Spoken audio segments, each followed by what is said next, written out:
성막 건축과 안식일에 대한 영적인 의미라는 제목으로 교제를 하겠습니다. 31장은 1절부터 11절까지 성막 건축을 위해서 그 기술자인 유다지파 부사렐과 단지파 올리압을 부르셔서 그에게 성령으로 충만케 하셔서 그 성막 건축하는 일을 감당할 수 있는 능력을 주시는 말씀입니다. 그리고 12절부터 17절까지는 안식일에 대한 말씀을 하고 계십니다. 그러고 나서 18절은 이 모세가 이 시내 산에서 이 하나님의 십계명의 두 돌판을 받는 것을 말씀하고 있는데, 우선 18절을 같이 한번 읽겠습니다. 31장 18절 시작. 여호와께서 시내산 위에서 모세에게 이르시기를 만지신 때에 금옥한 불을 모세에게 주니 이는 요단이요 하나님의 친히 쓰신 것이다. 하나님이 친히 쓰신 것이다 하고 또 신명기에도 또 말씀이 나오는데, 하나님께서 친히 쓰신 돌판, 십계명 2개의 돌판을 주셨습니다. 이것은 나중에 이 말씀을 그대로 재현해서 실제적으로 이 말씀을 재현한 분이 있죠. 그것이 요한복음 8장의 예수님입니다. 예수님이 현장에서 가늠하다 붙잡힌 여인들을 향해서 율법에는 이 여자를 돌로 쳐 죽이라 했습니다. 그러면 당신은 어떻게 하겠습니까? 이것은 예수님을 시험하고 올무를 놓아서 예수님을 책잡기 위해서 한 유대인들의 비열한 수법입니다. 실제로 현장에서 그 잡힌 현행범이 남자는 없고 여자만 있습니다. 그래서 이것은 그 남자가 힘이 세서 도망갔기 때문에 못 잡았다고 할 수 있지만, 계획적으로 이것은 예수님을 만약에 이 여자를 율법에 있는 6계명의 10계명의 7번째 계명대로 돌로 쳐 죽이라고 한다면은 이때까지 사랑을 외쳤고 사랑하라고 하고 했던 그 말씀과 모순되지 않느냐 하고 예수님을 걸고 넘어질 것이고, 만약에 돌로 치지 말라고 하면은 율법을 어겼다고 해서 또 예수님을 걸고 넘어질 그런 속셈으로 했습니다. 그때 예수님은 땅에다가 뭔가를 쓰고 계셨습니다. 그래서 아무도 그것을 무엇을 썼는지 성경에 기록되어 있지 않으니까 모릅니다. 그때 사람들이 계속 이제 불안해지고 초조해집니다. 그때 예수님이 일어나셔서 너희 중에 죄 없는 자가 먼저 돌로 치라 라고 말씀하시고, 또다시 두 번째 땅에다가 무엇을 쓰고 계셨습니다. 나중에는 나이 든 자부터 점점점 다 도망가 버렸습니다. 아무도 없었습니다. 그 여자만 남아 있었습니다. 그래서 예수님이 나도 너를 정죄하지 아니하노니 다시는 죄를 범치 말라라고 말씀하시죠. 그래서 이것에 대한 예수님이 왜 그렇게 하시는가? 지금 출애굽기 31장 18절에 나온 그 말씀을 그들에게 생각나도록 합니다. 내가 바로 너희에게 율법을 수여했고, 그때 내가 직접 서서 십계명 돌판을 모세에게 준 그 바로 입법자다, 창조주다, 심판주다 하는 것을 그들에게 가르쳐 준 겁니다. 그런데 그들은 알지 못했습니다. 제자들도 몰랐을 겁니다. 그리고 이 성경을 읽는 요한복음 8장을 읽는 많은 사람들도 이 출애굽기 말씀을, 신명기 말씀을 기억하지 않는다면 엉뚱한 추측을 합니다. 어떤 말씀을 썼다고 그냥 추측일 뿐이죠. 그래서 우리는 성경을 성경대로 해석할 때 예수님이 이 율법을 만드시고 세우시고 주신 분이다. 그리고 그것을 어느 누구도 지킬 수가 없다. 로마서 3장 20절과 갈라디아서 2장 16절에 어떤 육체도 율법으로 어렵다 함을 육체가 없다는 말씀을 하시기 때문에 우리 인간으로서는 불가능합니다. 인간이 세운 법도 지키지 못하는데 어떻게 하나님이 세운 법을 지키겠습니까? 자, 그 앞에 출애굽기 24장을 보겠습니다. 24장 12절.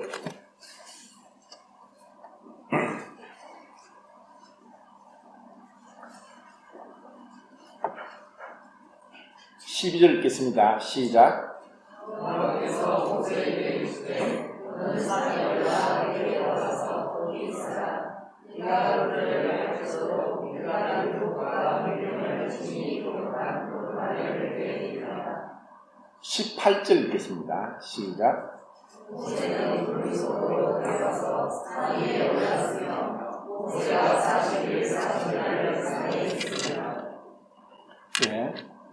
지금 우리는 이 24장부터 31장까지 모세가 시내산에 올라갔습니다. 그때 여호수아도 따라갔고 아론과 훌도 따라갔지만 그들은 올라가지 못하고 모세 혼자만 시내산 꼭대기에 올라갔고 그리고 구름으로 덮이면서 40일 동안 떡도 먹지 않고 물도 마시지 않고 있었던 그 장면을 우리는 24장부터 지금 31장까지 이제 본 것입니다. 이런 정말 모세에게 있어서는 40일 동안 물도 먹지 않고 떡도 먹지 않았다는 것은 이것은 죽을 각오하고 올라간 것입니다. 그런데 하나님이 그를 살려두셨어요. 그리고 하나님을 만나서 그 하늘의 성전의 모형을 보여주시고 그 본대로 이 땅의 성막을 짓도록 하셨습니다. 그리고 모세조차도 내가 심히 두렵고 떨린다 하는 그 하나님과의 임재, 하나님 앞에 선 그런 너무나 놀라운, 그래서 모세를 향해서 누구보다도 하나님 가까이 친히 대면하여 본 자요, 그리고 그 하나님을 봄으로 얼굴에 광채가 나서 사람들이 모세 얼굴도 못 볼 정도로 그렇게 얼굴을 가려야 했던 그러한 모습들을 우리는 생각하게 됩니다. 그렇기 때문에 지금 우리는 이 말씀을 우리가 읽으면서 지금 31장 12절부터 17절까지 나오는 안식일에 대한 그 말씀을 하게 되는데 만약에 이 안식일을 거룩하게 지키지 않으면은 죽여라고 했습니다. 이것은 우리가 생각할 때 하나님 너무한 것 아닙니까? 아니 안식일을 안 지켰다고 이렇게 죽이기까지 해야 합니까? 하는 인간적인 생각들이 지금 이 상황 속에서 그 말씀들을 볼 때 그것이 얼마나 지극히 당연한 것인가 하는 것을 보게 되는 것입니다. 그리고 그 안식일에 대한 그 계명은 제가 전에 말씀을 드렸듯이 성경에 7번 나온다고 했습니다. 첫 번째가 창세기 2장에 천지를 6일 동안 창조하시고 7째 날 안식하신 것, 창조 후의 안식. 두 번째가 율법을 주시면서 율법에 대한 네 번째, 10계명 중에 네 번째 안식일 계명. 이것이 출애굽기 20장에 나오고 그리고 신명기 5장에도 10계명 중에 네 번째 계명으로 안식일 말씀하고 있습니다. 세 번째가 그 요단강을 건너서 가나안 땅에 들어갔을 때 그 안식일을 지켰습니다. 그리고 네 번째가 바벨론 포로 70년 이후에 돌아와서 그들이 이 가나안 땅에서 안식일을 지켰습니다. 그리고 예수님께서 안식에 대해서 말씀하시고 십자가에서 죽으시고 안식일 날 무덤에 계신 것이 그 안식, 예수님의 그 안식입니다. 그리고 천년 왕국, 7년 환란 이후에 천년 왕국 때 그 참된 그 안식, 그리고 에덴 동산의 축복을 다시 한번 천년 동안 주시는 그 안식을 말씀합니다. 그리고 영원한 안식이 있죠. 자, 그런데 출애굽기에서는 31장의 이 안식일에 대한 말씀은 세 번째 나오는 말씀입니다. 자, 안식일에 대한 출애굽기의 첫 번째 말씀이 어디 있다고 했습니까? 안식일에 대해서 제일 먼저 말씀하실 때 무엇과 연관이 된다고 했습니까? 출애굽기 16장이죠. 출애굽기 16장은 12장에서 유월절을 통해서 그들이 애굽을 나왔는데 한 달이 지났을 때 애굽에서 나올 때는 양식을 급히 가지고 나오느라고 발효되지 못한 무교병을 가지고 나왔습니다. 그래서 그 무교병을 가져오고 나온 음식들을 다 먹고 나니까 한 달이 지났습니다. 한 달이 지나니까 이제 양식이 다 떨어졌어요. 그들은 광야에서 먹을 게 없으니까 이제 또 모세를 향해서 그 전에 바로 홍해가 갈라지는 것, 10가지 재앙을 통해 10번째 유월절을 통해서 애굽이 완전히 모든 전 애굽에 그 곡성이 들리면서 초상집이 난 그 가운데서 그들은 안전하게 하나님이 지켜 보호해 주셨는데 그걸 다 잊어버렸습니다. 그리고 르비딤에서 바위를 쳐서 물이 나게 했던, 그리고 이런 것을 잊어버리는 그들에게 르비딤은 이제 그 이후 17장이죠. 그래서 16장에서 그들에게 하늘에서 만나가 떨어지게 하면서 그때 말씀이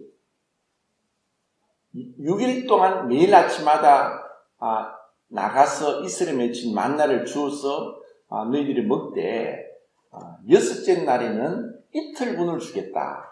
그래서 7째 날 안식일 날 만나를 주러 나가지 마라.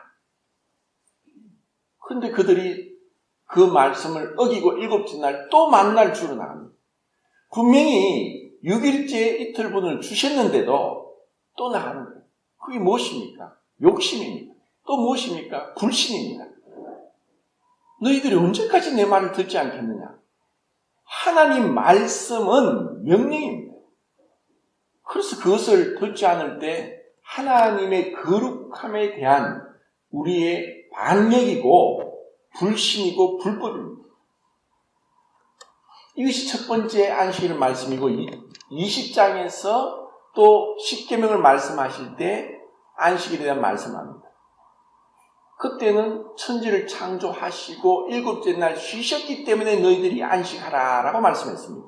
그리고 40년 뒤에 모압 편지에서 두 번째 십계명을 주시는 신명기 5장에서는 너희들 애굽 땅 종되었던 것에서 하나님의 능력과 크신 팔과 그 권능으로 너희들을 구원하여 내신 것을 기억하고 너희들이 안식하라고 했습니다. 그래서 그 안식은 두 가지입니다. 창조주 하나님에 대한 그 말씀을 기억하고 하나님의 창조에 대해서 우리가 감사하는 마음으로 안식하고, 두 번째는 애굽에서 구원한 것처럼 우리를 죄와 사망으로부터 구원하여 주신 구원주, 구세주 예수 그리스도를 기억하고 감사하는 것이 바로 안식일이고 우리의 주일 예배를 우리에게 보여주는 것입니다. 자, 그러면 이 안식일에 대한 이 말씀과 그 31장 1절부터 11절까지 성막을 건축하기 위해서 하나님께서 그냥 이렇게 건축하라고만 말씀하셨다면은 이스라엘 백성은 430년 동안 애굽에서 종살이 했는데 어떻게 그것을 만들 수 있겠습니까? 그것을 직접 본 자는 모세밖에 없었습니다. 그래서 모세가 이것을 아무리 말로 설명한다 하더라도 그것을 그대로 하나님이 원하는 대로 성막을 만들 수 있는다는 것은 불가능합니다. 그래서 하나님께서는 그런 말씀을 하실 뿐 아니라 그 말씀을 행할 수 있는 능력도 주시는 분이 하나님이십니다. 그러면 이런 성막을 짓기 위해서 성막의 재료가 무엇입니까? 시띠나무, 조각목이라는 시띠나무를 다룰 수 있는 목수의 그 능력이 있어야 됩니다. 그리고 금과 은과 놋, 그리고 금, 은, 놋을 다룰 수 있는 그런 능력을, 기술이 있어야 됩니다. 그리고 청색, 자색, 홍색, 또 흰, 가늘꽃, 배실, 그리고 금실, 금을 실로 만들 수 있는 그런 능력도 있어야 됩니다. 그리고 양털, 염소털, 해달의 가죽, 이것을 다룰 수 있어야 되고, 그리고 가죽을 다루는 그런 능력이 있어야 되고, 그리고 수놓는 휘장에다가 또 천장에다가 그룹을 수놓을 수 있는 그런 능력도 있어야 됩니다.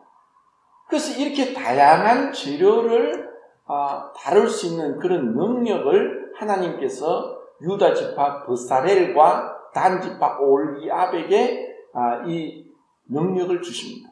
이것이 성령의 은사입니다. 이런 은사를 주셔서 이 일을 감당하겠습니다. 그래서 이 은사를, 이 성막을 건축하는 것과 오늘날 교회에서 은사를 주시는 것에 대해서 한번 생각해 보도록 하겠습니다. 은사는 뭐냐? 은사는 카리스마타라고 해서 카리스, 은혜를 받은 결과로서 복수형 의미가 붙어서 은사들이 나옵니다. 은사들은 많이 있다고 했죠. 로마서 12장 6절부터 8절까지.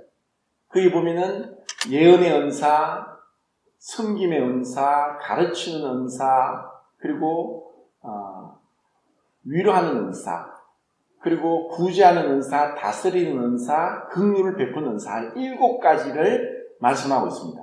그리고 고린도전서 12장 8절부터 10절까지 지혜의 말씀, 지식의 말씀, 그리고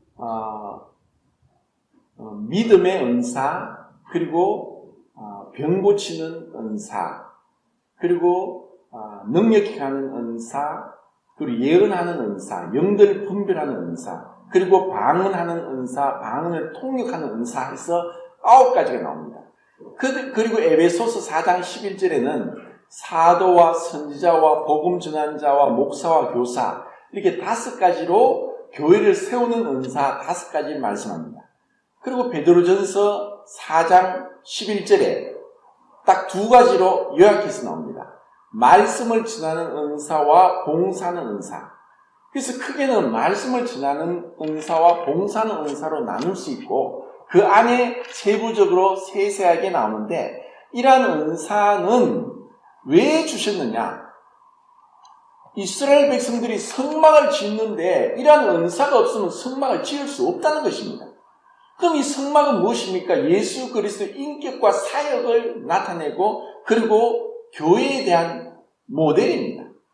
이 교회가 세워지는 데 있어서도 이런 앞에서 말씀드린 은사들을 하나님이 주신 것입니다. 그리고 이 은사는 무엇을 위해서? 나 자신을 위해서가 아니라 하나님을 위해서 쓰는 것입니다. 자, 이런 흔히들 은사를 카리스마라고, 이제 이 헬라어에서 나온 말을 이제 영어로 이 카리스마가 있다, 능력이 있다, 이렇게 얘기를 하는데, 사실 세상에는 이런 카리스마 있는 사람이 참 많습니다. 어떤 예술적으로, 우리나라의 임현정이라는 피아니스트가, 파리 고등예술음악원에 최연소로 16살에 입학을 해가지고 3년 만에 최연소로 수석 졸업을 했습니다. 그래서 사실 지금 대단하게 이제 활동을 하고 있고, 조승진 같은 경우는 쇼팽 콩쿠르에서 1등을 했습니다. 그리고 사실 그런 능력은 보통 사람은 가질 수 없는 거죠. 그리고 축구 스타로 손흥민 같은 경우는 지금 어마어마한 그 몸값이 1,000억이 넘었습니다. 사실 그런 경우만 다 세상에는 이런 은사, 보통 사람보다 월등한 은사를 가진 사람이 참 많습니다. 그래서 대부분 뭐냐? 자기 자신을 영광을 위해서, 자기를 위해서 하는 거예요. 그런데 이런 교회 안에서 은사는 사실 세상과 비교가 되지 못할 것 같지만, 하나님 앞에서 하나님의 교회를 위해서 하나님의 명령에 순종하고 하나님을 기쁘시게 하고 내 자신을 드러내지 않고 주님을 높이기 위해서 서는 것이 바로 우리가 받은 은사입니다. 그래서 이런 은사를 계속 부릴 듯하게 개발하고 자기가 정말 교회 안에서 무엇을 내가 해서 주님을 섬길 것인가 하는 것을 우리가 주님 앞에 갈 때까지 우리에게 받은 어떤 것이라도 그것을 귀하게 여기고 주님 앞에 충성된 마음으로 계속해서 발전시켜 나가는 것이 우리가 해야 될 겁니다. 그것이 교회가 세워지는 것입니다. 그래서 교회 건축은 단순히 예배당을 멋들게 짓고 뭐 크게 화려하게 또 우리에게 하는 그 편리하게 짓는 것이 아닙니다. 그것은 건물이지 교회가 아닙니다. 교회는 우리 성도들이 각자 받은 은사를 정말 귀하게 여기고 무언가라도 작은 것 같지만 이것이 나 자신을 위한 것이 아니라 주님의 몸된 교회를 위해서 성도들을 섬기기 위해서. 그래서 에베소 4장 11절에 사도와 선지자와 복음 전환자와 목사와 교사를 주셨으니 이는 성도들로 하여금 봉사 일을 하게 하며 성도를 온전케 하고 그리스도의 몸을 세우게 하기 위해서 그리스도를 닮아가게 하기 위해서 주신 것이 은사라는 거예요. 자, 이 은사에 대해서 얘기할 때 우리가 이 은사가 무엇인가에 대한 너무나 분명한 그림을 보여주는 것이 구약 성경에 하나 있습니다. 자, 그것을 한번 찾아보겠습니다. 열왕기하 6장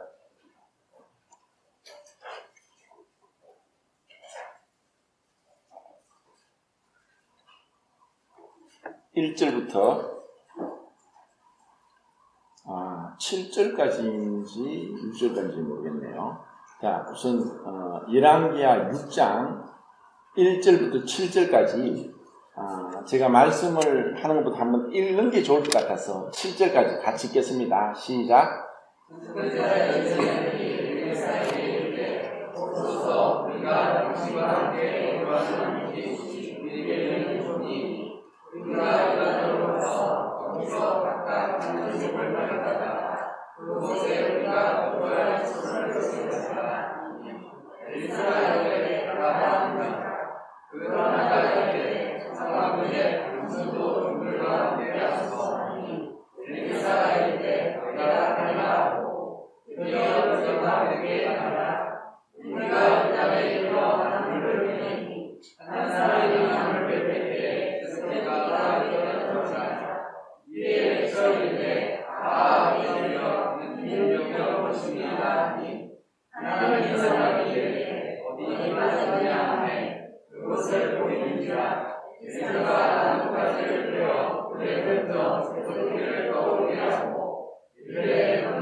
자, 여기서 우리는 이것을 이제 역사적인 사건이고 문자 그대로 읽을 때 이것은 너무나 이해하기 어렵고 거짓말 같은 얘기고 상식을 벗어난 그리고 있을 수 없는 얘기가 됩니다.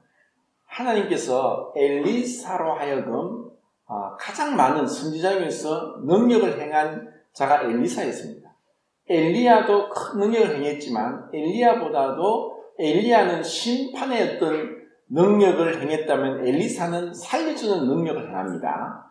마치 이제 엘리야가 새 요한과 같이 회개를 외쳤다면 엘리사는 큰 구원의 병 고치는 그리고 이런 능력을 행하는 은사를 하는데 이런 엘리사를 바라보고 많은 유대 사람 청년들이 엘리사의 능력과 영성과 그런 주님 가까이 가는 닮은 모습을 배우기 위해서 그들이 모여들었고 모이다 보니까 거처할 곳이 없어서 그 선지자 학교를 짓겠다 했습니다. 그런데 그들은 정말 가난하고 아무것도 없었기 때문에 도끼를 빌어와서 나무를 패는 일을 했는데 나무를 패다가 도끼 날이 물에 빠졌습니다. 그러자 이 도끼날 나는 도끼를 빌려온 것인데 어떡합니까? 그때 엘리사가 그것을 듣고 나뭇가지를 베어서 나무를 물에 던졌는데 그 새로 만든 도끼날이 떠올랐습니다. 이것은 거짓말 같은 얘기고 이것을 만약에 문자 그대로 하면 이거는 말도 안 되는 거다. 이것은 불가능하다. 이렇게 얘기하지만 이것을 영적으로 이 은사에 대해서 해석할 때 너무나 분명하고 명확해집니다. 왜냐하면 이 도끼날이 없으면 집을 지을 수가 없습니다. 그래서 그 도끼를 빌려온 것입니다. 은사도 우리 것이 아닙니다.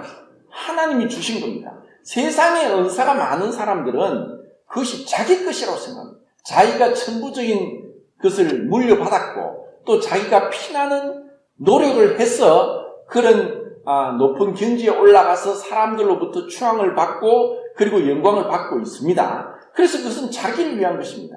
그런데 이 은사는 우리에게 교회 안에서의 은사는 내가 이것을 자랑하고 다른 사람들부터 높아지고 구별되고 다른 사람들부터 대접받고 추앙받기 위한 것이 아니란 것입니다. 왜냐? 빌려왔으니까. 그리고 그 새로 만든 도끼가 물에 빠졌는데 어떻게 나뭇가지를 베었는데 그 나뭇가지를 던져서 그 도끼날을 떠오르게 합니까? 말도 안 되는 겁니다. 그래서 여기서 보여주는 것은 우리의 어떤 천부적인 능력, 구원받기 전에 우리가 가지고 있던 그런 능력도 십자가를 통해서 거쳐 나오지 않으면은 하나님 앞에 쓰일 수 없다는 것입니다. 그래서 세상에는 아무리 어떤 능력이 있다 하더라도 교회 안에서 똑같이 대우를 받는 것은 교회가 세속화되고 타락된 지름길입니다. 세상에서 능력이 있더라도 그들이 그리스도에게 붙잡힌 바 되고 그리스도의 사랑에 감동이 되고 그 그리스도께 굴복하여서 주님을 위해서 주님의 영광을 위해서 주님을 높이기 위해서 그 은사가 사용되지 않으면은 오히려 그것은 교회의 독이 될 수 있습니다. 세상과 똑같이 세상에는 능력이 있는 사람이 있고 없는 사람의 차별이 너무나 큽니다. 그러면 세상에서도 능력이 있고 돈 잘 벌고 지식이 많고 지위와 명예와 권력이 있는 사람들이 교회에서도 똑같이 그렇게 행사하면 교회가 세속화되고 세상적으로 흘러가고 인본주의가 되는 것입니다. 그래서 교회에서는 그런 것이 아니라 어떻게 보면은 정말 어떤 이 십자가를 거쳐서 이것은 나에게 돌아갈 영광이 아닙니다. 주님만이 받으셔야 됩니다. 그리고 내가 하는 것은 다만 나는 무익한 종일 뿐입니다. 누가 알아주든 몰라주든 그것이 중요한 게 아니란 것입니다. 정말 내가 주님을 사랑함으로 주님 앞에 섬기고자 하는 마음이 이 은사로서 교회에 뭐라도 하나 내가 하고 싶은 마음이 일어나는 것이 그것이 올바른 것이고 그것을 통해서 교회가 세워지는 것입니다. 아이고 내가 뭐 교회에서 뭘 할 수 있냐. 나는 돈도 없고 뭐 배운 것도 없고 나이도 많고 내가 뭘 하겠냐. 그럴지라도 주님의 사랑이 감동되고 주님 그 십자가만 생각하면 눈물이 나고 그렇게 된다면은 우리가 교회에서 기도하고 주님 앞에 엎드려지고 이 주님의 몸된 교회를 위해서 내가 참사하는 것만 하더라도 모이기를 힘쓰고 또 성도들 생각하면서 함께 그 자리에 있으면서 성도들 마음에 근심이 되지 않게 하는 것만이라도 그것이 귀한 것이라는 것입니다. 그래서 교회에서는 누구나 이 은사가 우리를 세상처럼 자기를 높이고 자랑하고 영광받기 위한 것이 아니고 주님을 위한 것입니다. 사실 우리가 주님 하는 것은 이제는 내가 주인이 아니라 예수님이 나의 주인이라는 것을 고백하는 것입니다. 예수님이 나의 주인이라는 것은 나를 죄에서 지옥에서 건져내신 구원주로서만 아니라 나의 생명의 주인이라는 것입니다. 그럼 나의 생명의 주인이면 나의 은사, 나의 재물, 나의 시간, 나의 젊음 이 모든 것도 주님의 것입니다. 그래서 주님을 위해서 쓰는 것입니다. 정말 우리에게 어떤 의미에서는 직장도 있고 가정도 있고 하지만 교회를 더 소중히 여기고 주님을 생각함으로 주님을 우선시하지 않는다면 우리는 주님 앞에 합당치 않은 제자가 됩니다. 나보다 너희 부모나 자식이나 자신의 생명을 더 사랑하는 자는 내게 합당치 않다. 자기를 부인하고 자기 십자가를 지고 나를 따르라. 그래서 우리는 뭐든지 주님 내 것이 없구나. 내 것이 아니구나. 빌려온 것이구나. 내 생명조차도, 내 어떤 능력조차도 그러면 내가 주님을 위해서 써야 되겠다 하는 그런 마음가짐이 우리에게 필요하다는 거죠.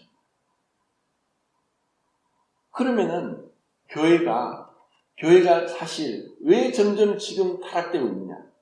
성경에도 없는 성직자 평신도라는 것을 만들어서 구분해 놨습니다.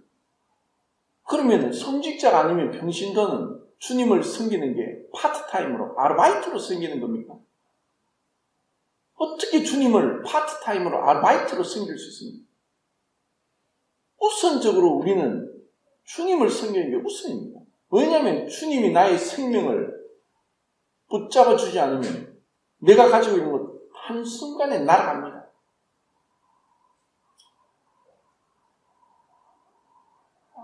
이런 은사에 대해서 너무나 분명하게 우리에게 보여주고 있기 때문에 각자 은사가 뭐냐, 내가 주님을 섬기면서 내가 하고 싶은 걸 하다 보면은 나도 기뻐지고 나도 점점 능력이 늘어나면서 성도들을, 교회를 유익하게 하고 성도들이 인정하고 기뻐할 때 그것이 나의 은사라고 볼 수 있지만, 내가 좋아한다고 아무리 애쓴다 하더라도 그런 것이 성도들이 유익이 되지 않고 교회에 득이 되지 않는다면은, 성도들이 기쁨이 되지 않는다면은 내려놓는 것이 그것이 합당합니다.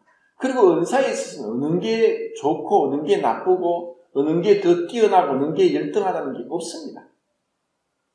동등합니다. 주님께 우리가 받은 대로 우리가 주님을 섬기는 것이기 때문에 이런 은사를 가지고 어떤 차등을 두고 어느 건 더 좋고 어느 건 더 못하고 하면서 세상적으로 구분하는 것도 그것은 교회에서 맞지 않는 것입니다. 가정에서 누가 소중합니까? 아버지도 어머니도 자식도 어린 아기도 다 소중하지 않습니까? 그래서 그 중에 누가 더 소중하고 덜 소중하고 없다는 것입니다. 그래서 교회 안에서도 우리가 세상적인 기준으로 사람들을 차별하고 조금이라도 내 마음에서 누구는 좀 사람을마다 대하는 태도가 다르고 보는 그 기준이 다르다면 그것도 야고보서 말씀대로 주님 앞에 책망받을 것입니다. 그러면서 이 은사에 대한 말씀과 그리고 이 안식일에 대한 말씀을 같이 생각을 해보겠는데, 한번 제가 성도님들에게 어떤 생각할 수 있는 걸 한번 던져보겠습니다.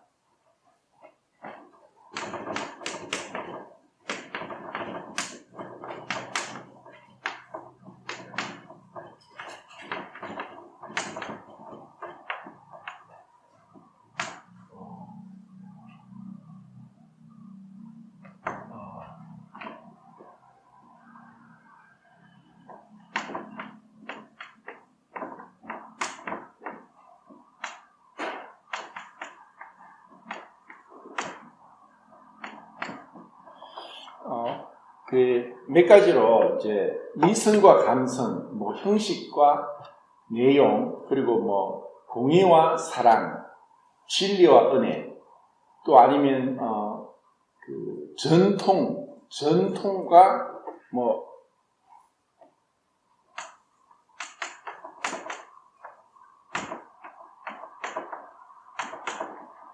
전통과 자유. 자, 이 부분을 한번 이제 생각해 보겠습니다. 이게 무슨 말인가 하면은, 고린도후서 3장 17절에 보면 주는 영이시니 주가 계신 곳은 자유함이 있다 했는데, 고린도전서 14장 40절에는 모든 일을 적당하게 하고 질서대로 행하라고 했습니다. 그래서 이런 부분이 우리에게 어떻게 보면 우리가 정말 잘못할 수 있고 한쪽으로 치우칠 수 있는 그런 부분입니다. 지난 수요일 날 우리 김기수 형제님 이제 수요 집회 말씀을 교제하면서 이제 자매님들의 너울에 대해서 말씀을 했는데, 자, 이것과도 또 연관이 될 수 있고 안식일과도 연관이 될 수 있는데, 자, 그 성경에 우리가 말씀을 잘 분별하면은 자매님들이 너울을 서는 것이 분명한, 이것이 고린도 교회에 국한된 말씀이 아니라 이 모든 신약과 구약 성경에 비춰볼 때 이것이 하나님의 뜻이고 교회의 질서라는 것을 분명히 알 수가 있습니다. 그런데 이제 이것을 강조해야 되고 전통을 따라야 되고 진리를 따라 행해야 되는데, 그런데 이러한 말씀에 대해서 아직까지 그 비춤이 없고 깨달음이 없고 또 이전에 있던 교회와 다르기 때문에 이것에 대해서 거부 반응이 있을 수가 있는데, 그러한 분들이 있다면 이것을 강제적으로 무조건 써야 된다라고 해서 쓰게 할 수도 있고, 아니면 스스로 이것이 깨달아질 때까지 우리가 기다려주고 또 좀 더 이제 유연하게 그렇게 할 수 있는 그런 부분이 있는데, 만약에 전통을 따르고 진리를 따르고 이것은 반드시 해야 된다고 하면서 강압적으로 강제적으로 이렇게 하는 것이 맞냐, 아니면은 좀 더 유연하게 스스로 이것을 분별하고 깨달을 때까지 우리가 기다려주는 게 맞는가 하는 것에 대해서 어떤 방법적인 면이 다를 수가 있습니다. 그런데 정말 주님이 원하시는 것은 주님이 그렇게 말씀하셨죠. 11조를 내는 거에 있어서도 신약성경에서 11조 내란 그런 말씀이 없지만 예수님이 이것도 하고 저것도 할 것이다. 정말 그들이 율법은 지켰지만 그 안에 있는 생명과 의와 신에 대해서는 버리고 형식만 가지고 있으면서 그들이 마치 율법을 지키고 말씀대로 행했다고 스스로 착각할 수도 있다는 것입니다. 우리도 사실 그렇습니다. 이 너울을 서는 것의 참된 의미는 권위와 순종에 대한 의미고, 자매님들이 어떤 순종의 표시로서 너울을 서는 것이지만 형제님들은 그 너울을 보고, 왜냐?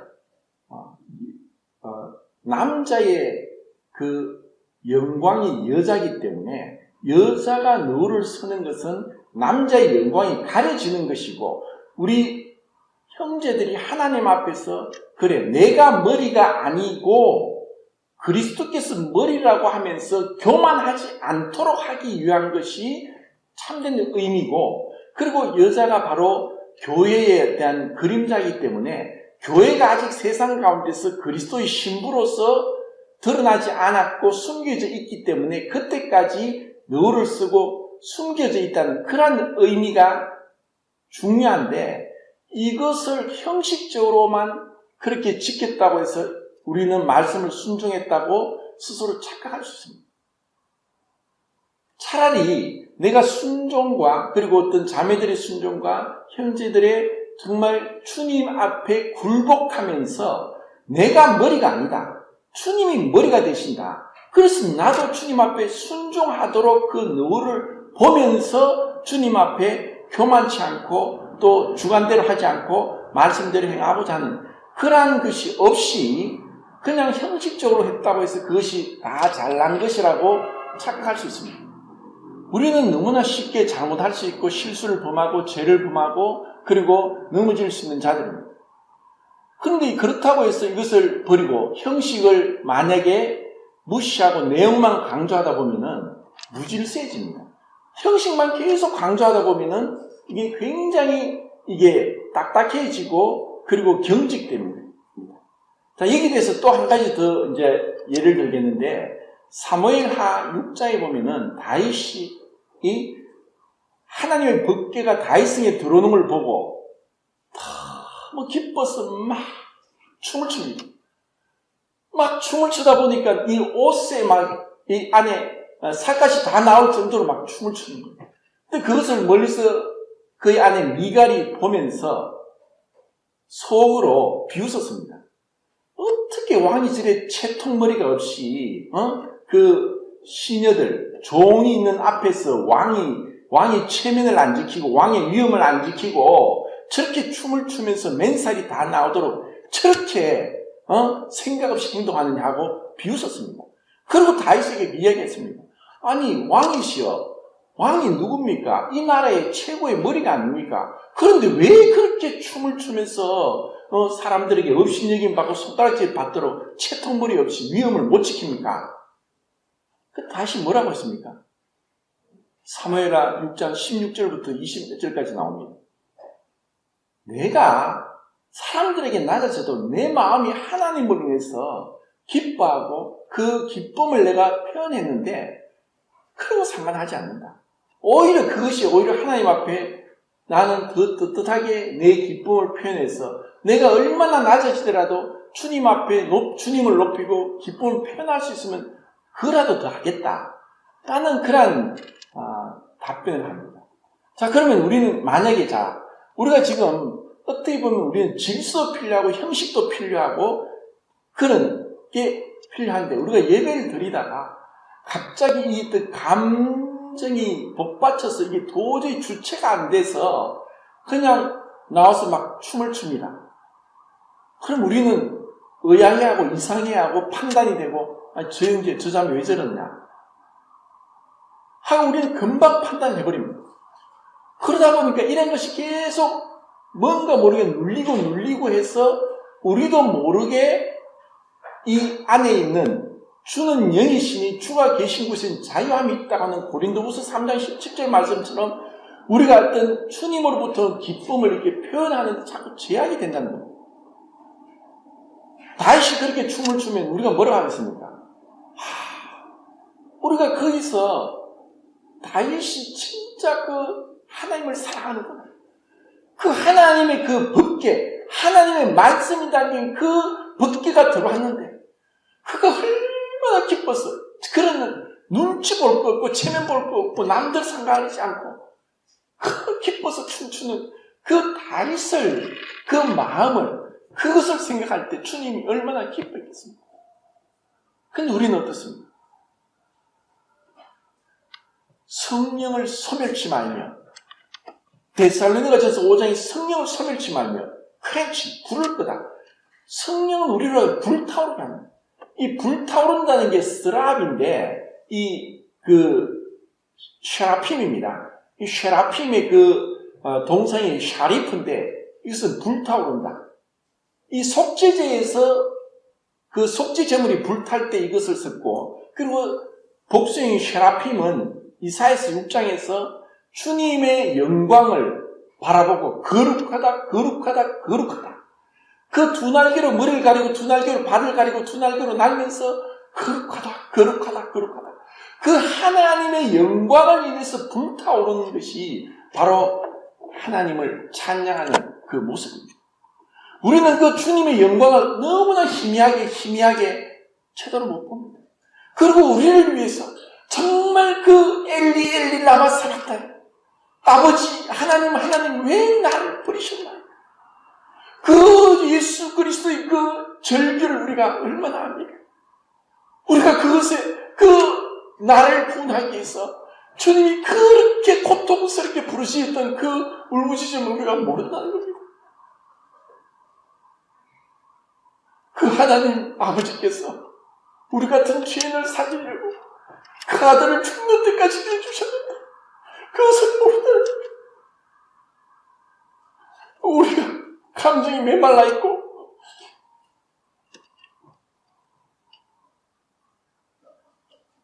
그 주님의 사랑에 우리가 완전히 몰입되지 못하니까 다른 생각도 하나 이 말도 저 말도 정말 잠잠하게 기다리고 주님 앞에 있는 것이 좋습니다. 시간이 얼마나 가다 사도 바울이 복음을 전하고 말씀을 가르칩니다. 시기도 없고 1시간, 2시간, 3시간이 지나니까 끝날 줄 모르는 거예요. 그러니까 그 유두고가 창문에 걸터 앉아 2층인가 3층인가 걸터 앉아 있다가 졸다가 떨어져서 죽었습니다. 사도 바울 형제님 도대체 지금 뭐 하는 겁니까? 시간을 지켜야죠. 시간을 안 지키고 지금 이렇게 시간을 오래 가지고 사람이 죽었잖아요. 왜 시간을 안 지킵니까? 우리가 그렇게 얘기하는 거죠. 시간이 1시간 지났는데 왜 끝이 안 나냐고. 말씀이 왜 저렇게 기냐고.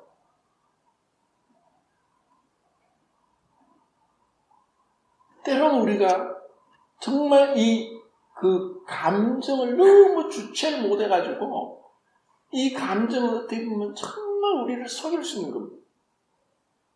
정말 성령에 의해서 우리가 다스림 받고 지배를 받으면서 그 은혜가 충만할 때 이것은 무질서하지 않고 너무 과하지 않고 정말 이 고린도전서 14장 40절 말씀처럼 모든 일을 적당하게 질서 있게 하면서 정말 유익하게 그리고 정말 그 형편에 맞게 우리에게 성령이 우리를 운행하고 다스립니다. 그래서 우리는 정말 이것을 위해서 기다려야 되고 꿈을 꿔야 되고 기대해야 되고 그리고 준비해야 되고 그리고 정말 실제로 준비를 해야 됩니다. 제가 처음에 이 예배를 드리고자 할 때 성경 읽고 말씀을 다 적어와가지고 읽었습니다. 그냥 하려니까 떨려서 말을 못하겠네요. 읽고 기도하고 그런데도 이것이 10년이 넘도록 예배 시간마다 눈물이 말할 수 없는 주님 너무 감사합니다. 나 같은 죄인 살리신 주님 너무 감사합니다. 왜 나를 위해서 그렇게 죽으셨어요?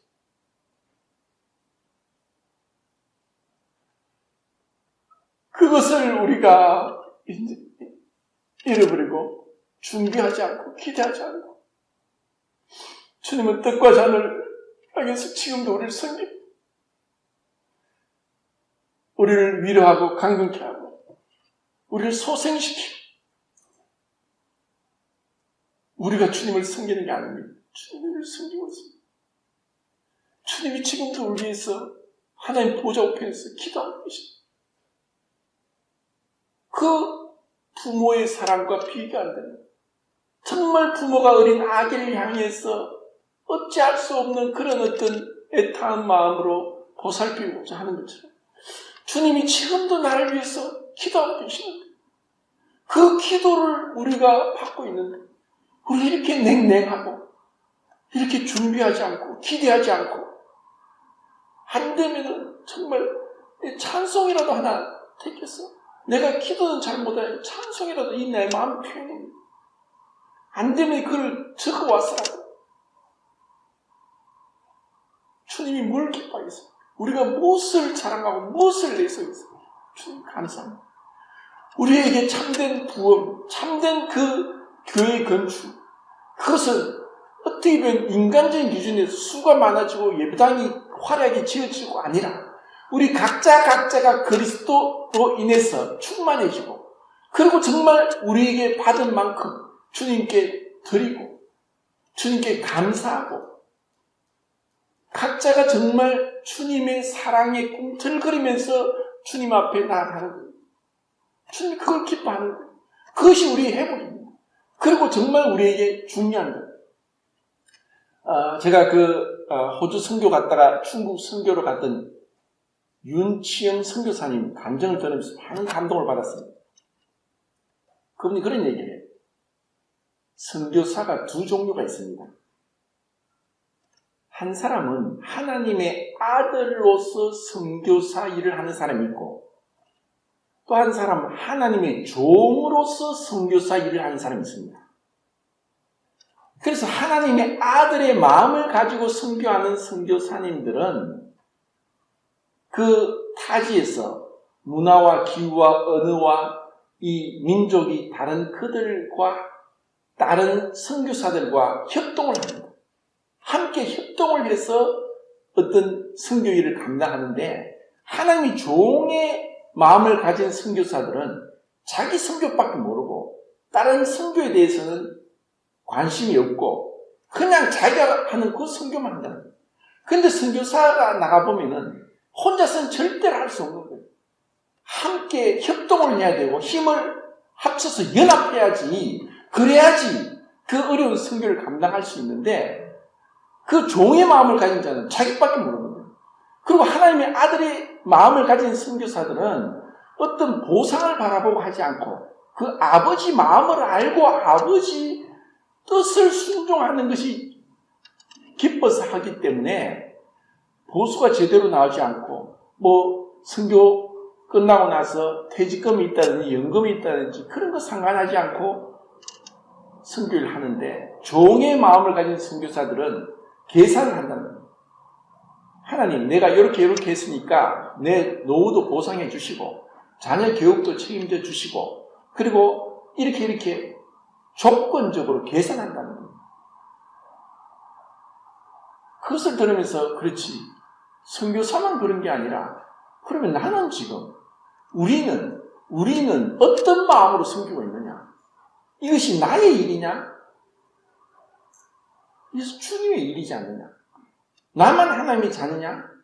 우리가 다 하나님의 자녀가 아닙니다. 하나님의 자녀는 10손가락 물어도 아프지 않은 손가락이 없다고 하는 것처럼 아버지에게는 다 우리는 소중한 자녀들입니다. 그 아버지의 사랑과 그리스도의 그 은혜가 우리에게 다 임했기 때문에 이 자리에 있고 함께 성도로서 한 몸의 지체로 섬기는 것입니다. 우리는 그렇게 귀중한 자들입니다. 그래서 우리는 혼자서 하는 게 아니라 연합하는 것입니다. 혼자서 힘들지만 연합하면 놀라운 시너지 효과가 있고 힘이 나는 것입니다. 교회는 연합할 때 빌라델비아 교회가 네가 적은 능력을 가지고 내게 충성할 때다. 아무리 많아도 기도원을 부르실 때 뭐 10,000명이면 20,000명을 물리치고 300명을 사용했습니다. 하나님 앞에 수가 중요한 게 아닙니다. 우리가 얼마나 연합하느냐, 그리고 서로를 소중히 여기느냐, 그리고 그 아버지의 마음을 알아서 자녀로서 정말 아버지 앞에 행하고자 하는 마음이 있을 때 주님은 분명히 우리에게 놀라운 부흥이 일어나게 하실 겁니다. 먼저는 우리가 내 개인적인 삶에서 예배를 준비하고 나와야 되는 겁니다. 그리고 그 앞에 기대하는 마음, 설레는 마음으로, 그리고 내 이 강팍하고 이 무딘 감정이 녹아지고 눈물이 있게 하시고 그 주님의 그 십자가의 사랑, 그 첫사랑을 다시 회복시켜 달라고 하고, 그리고 그 앞에서 정말 주님 앞에 뜨거운 감사로서 주님이 연락하시는 그 예배가 드려지도록 그렇게 우리가 이것을 준비해야 됩니다.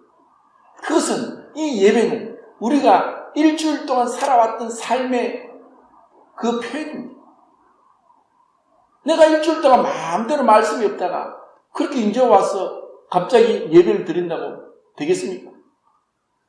제가 보니까 지금 우리나라 한류가 뜬다고 해서 코리아 웨이브 큐브에 난리가 나는데, BTS 노래가 어떤 미국 연극을 가리키는, 무용을 가리키는 교사가 그 BTS 노래를 듣다가 밤새도록 잠을 안 자고 또 보고 새벽이 돼가지고 그 영상을 찍어서 올렸습니다.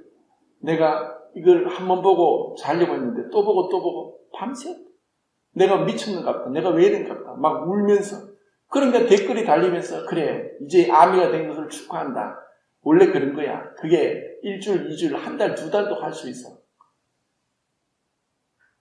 세상이 미쳐서 그렇게 날뛰는. 그리고 외국인들이 좋아하는 K-드라마 1위부터 10위까지 쭉 나오는데 제가 그걸 보고 아는 게 하나도 없어요.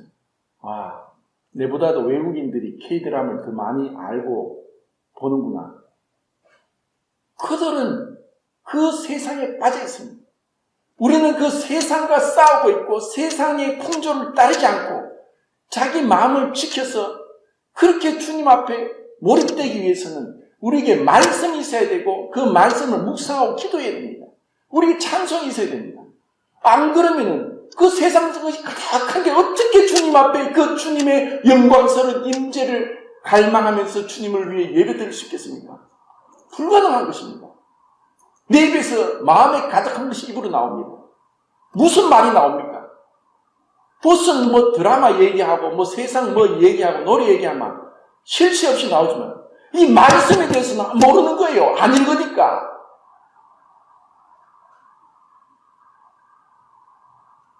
정말 우리 안에 주님이 충만하고 말씀이 충만하고 주님이 나를 다스리시고, 그래서 우리는 정말 어떤 그 고정박힌 틀에 박힌 내가 이것을 행한다고 정말 이단들 그럽니다. 우리만 진리가 있다, 우리만 구원받았다는 그런 영적인 교만에 빠집니다.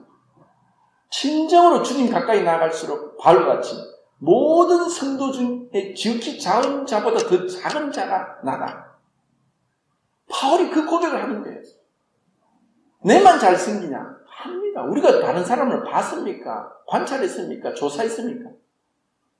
그럼 내가 있는 만큼 여기에서 다른 사람과 비교하지 않고 주님 앞에 내 자신을 보면서 철저히 낮아지고 깨어지고 부서지고 자기가 부인될 때 그때 주님이 높아집니다. 그때 주님이 받으실 만한 합당한 영광, 예배를 우리가 드릴 수 있다는 것입니다. 그래서 이 안식일에 대한 이 진정한 의미는 예수 그리스도의 십자가에서 죽으시고 무덤에까지 내려가신 겁니다. 놀라운 하나님의 그 계획, 이 땅에 속한 자가 하늘에 속한 영광을 잊게 하기 위해서 주님이 그 침묵 가운데 무덤에 내려가신 그것을 안식일날 말씀하고 있기 때문에 안식일날 방자행하고 노동을 하고 일을 하고 했는 자를 죽이라는 것입니다. 이것은 결코 하나님이 무자비하고 공포스럽고 또 독재자가 아니라는 것입니다. 우리를 위해서 이 땅에 속한 육체가 하늘에 속한 영광을 잊게 하기 위한 그 과정이 안식일날 담겨 있기 때문에 이것이 얼마나 거룩하게 지켜져야 되는가를 우리가 깨달아야 됩니다. 아도핀 교가 이야기했습니다. 복음은 인간의 육적인 마음이 받아들이기에는 너무나 영적이고 그의 교만을 끊기에는 너무 겸손하며 그의 저항하는 의지가 굴복하기에는 너무 강요적이고 그의 어두운 지각이 이해하기에는 너무나 숭고하고 그의 땅에 속한 욕망이 좋아하기에는 너무나 거룩하다. 육적인 마음, 교만, 저항하는 의지, 어두운 지각, 땅에 속한 욕망, 이것이 깨어지고 부서지고 불태워지고 부인될 때 그때 그 영광이 드러납니다. 그 주님의 아름다우심, 주님의 영광, 영화로우심을 바라보고 우리는 찬송하게 되고 감사하게 되고 기뻐 뛰놀 수 있다는 것입니다.